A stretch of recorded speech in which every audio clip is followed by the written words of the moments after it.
नमस्कार, आप देख रहे हैं लाइव इंडिया हर पल। मैं हूं आपके साथ रेखा मिश्रा। देश में एक बार फिर से कोरोना के मरीजों की संख्या जो है वो बढ़ने लगी है। यानी कि दिल्ली, महाराष्ट्र, केरल सहित कई राज्यों में लगातार मरीजों की संख्या में इजाफा हो रहा है। और ऐसे में अगर हम हेल्थ विभाग की बात करें तो हेल्थ विभाग फुल ऑन अलर्ट मोड पर है। हर एक राज्यों को भी जो है वो दिशा निर्देश जो है वो दिए गए हैं।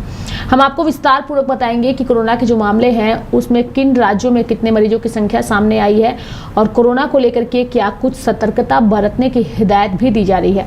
अगर हम बात करें तो देश में एक बार फिर कोरोना संक्रमित मरीजों की संख्या में इजाफा हुआ है। दिल्ली में पिछले 3 वर्षों में पहली बार मई में 23 मामले सामने आए हैं और इसके अलावा महाराष्ट्र, केरल, तमिलनाडु और कर्नाटक जैसे राज्यों में भी इस महीने नए मामले जो हैं वो दर्ज किए गए हैं कोरोना के।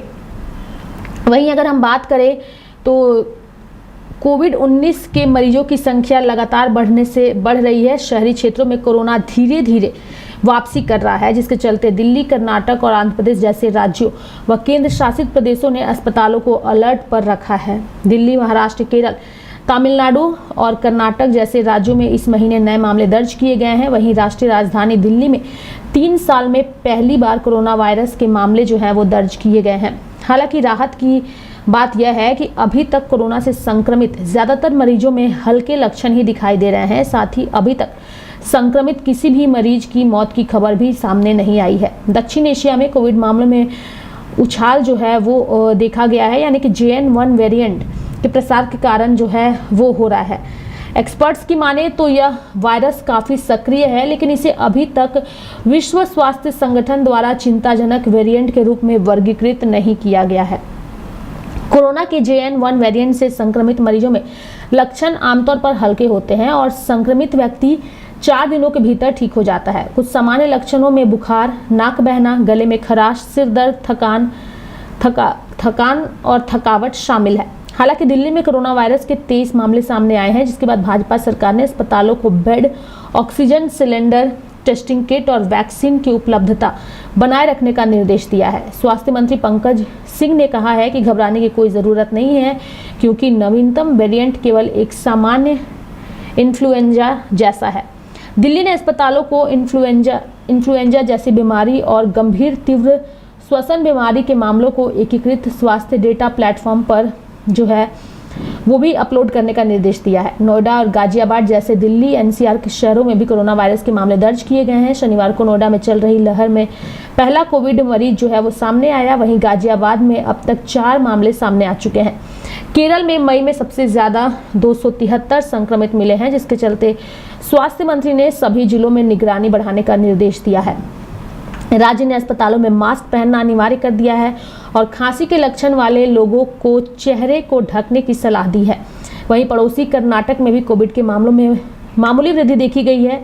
यहां 35 संक्रमित जो है वो दर्ज किए गए हैं। इनमें अगर बात करें तो होसकोटे का 9 महीने का बच्चा भी शामिल है।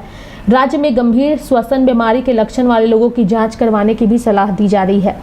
मई में अब तक मुंबई में 95 मामले सामने आए हैं, जो महाराष्ट्र के कुल कोविड संक्रमणों में से सबसे अधिक है। हालांकि अस्पतालों में भर्ती होने की दर कम रही है, जहां केवल 16 मरीज भर्ती हुए हैं। बता दें कि जो लक्षण रोगियों में पाए जा रहे हैं, उस लक्षण को लेकर भी लोगों को सतर्क रहने की सलाह दी जा रही है। महाराष्ट्र के ठाणे में पिछले 3 दिनों में कोविड के 10 मामले सामने आए हैं। स्वास्थ्य विभाग ने कहा कि सभी स्वास्थ्य केंद्रों में दवाओं का पर्याप्त स्टॉक रखना अनिवार्य है। हालांकि आंध्र प्रदेश में मामलों में कोई उछाल नहीं आया है, लेकिन इसने स्वास्थ्य सुविधाओं को टीकों, PPI किट और ट्रिपल लेयर मास्क की पर्याप्त आपूर्ति बनाए रखने का निर्देश दिया है। कोविड प्रभावित देशों, खासकर एशियाई देशों से लौटने वालों को परीक्षण कराने की सलाह भी दी गई है।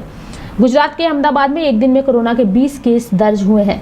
अहमदाबाद नगर निगम के मुताबिक शहर में मई महीने के दौरान कोरोना के 39 केस अब तक दर्ज किए गए हैं, जिनमें से 8 मरीज स्वस्थ हो चुके हैं, लेकिन 31 मरीज अभी भी कोरोना पॉजिटिव है। अहमदाबाद में कोरोना के सबसे अधिक 10 केस उत्तर पश्चिम जोन में दर्ज हुए हैं। अहमदाबाद के senior physician doctor Praveen Garg ने इस मामले में जानकारी देते हुए बताया है कि मौजूदा परिस्थिति संपूर्ण नियंत्रित है, किसी को डरने की कोई आवश्यकता नहीं है। कोरोना मरीजों की संख्या इतनी ज्यादा भी नहीं है कि कोई अभी से डरे और बूस्टर डोज की जरूरत महसूस हो। लोगों को समझदारी दिखाने की ज़रूरत है। जिनकी इम्यूनिटी कम है उन्हें भीड़ भाड़ वाली जगहों पर मास्क लगाने की ज़रूरत है। हर किसी को मास्क पहनकर निकलने की ज़रूरत नहीं है।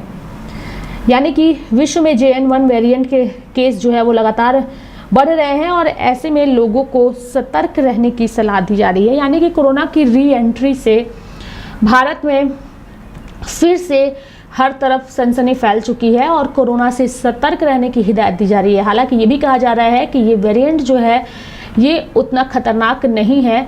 मरीज जो है वो 2 से 3 दिनों में ठीक हो जा रहे हैं, लेकिन सतर्कता बेहद ज़रूरी है। यानी कि कोरोना जो पहली बार कोरोना आया था और उस वक्त जिन नियम कानून का पालन आप लोगों ने किया था उसका पालन आप करें। WHO ने अभी तक फिलहाल इस पर कोई भी टिप्पणी नहीं की है और ऐसे में राज्यों की सरकारें अलर्ट मोड पर है। दिल्ली हो, महाराष्ट्र हो या फिर अन्य राज्य जैसे केरल हो, सभी जगहों पर राज्य सरकारों ने अस्पतालों में हर एक सुविधा मरीजों को देने की लेकर के अलर्ट जारी कर दिया है। वहीं झारखंड की बात करें तो झारखंड में भी स्वास्थ्य मंत्री इरफान अंसारी ने जो है अस्पतालों में हर एक व्यवस्था मरीजों को मिले इसकी समुचित व्यवस्था पर ध्यान देने का निर्देश भी दे दिया है। मेरे साथ फिलहाल अभी के लिए इस खबर में इतना ही। आप देखते रहिए लाइव इंडिया हर पल। नमस्कार।